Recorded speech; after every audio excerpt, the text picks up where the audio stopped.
wait wait ဆိုတာစောင့်ဒီပေါ့နော် okay ဆိုကျမတို့ wait ကိုသုံးပြီးတော့စာကြောင်းလေးတွေရေးကြည့်အောင်ဒါဆိုရင်ပထမဆုံးမင်းဒီနားမှာစောင့်ဆိုရင် wait here ကျွန်တော်ပြန်လာတဲ့ဒီနားမှာစောင့် wait here until I come back wait here until I come back ငါ့ကိုမစောင့်နဲ့တော့ဆိုရင် don't wait for me မင်းဘာတွေကိုစောင့်ဆိုင်နေရလဲဆိုရင်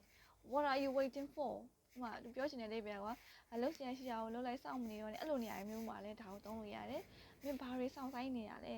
what are you waiting for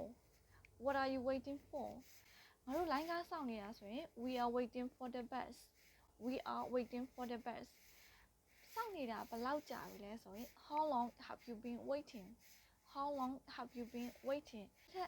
ဒီထက်ကြာမစောင့်နိုင်တော့ဘူးဆိုရင် I can't wait any longer ငါသူ့ကိုစိတ်ရှိနဲ့စောင့်ခဲ့တယ်ဆိုရင် I waited him patiently ဆိုရှင်တို့ရော wait ကိုတုံးပြီးတော့ကိုပိုင်းစာကြောင်းလေးတွေရေးကြည့်ပေါ့နော်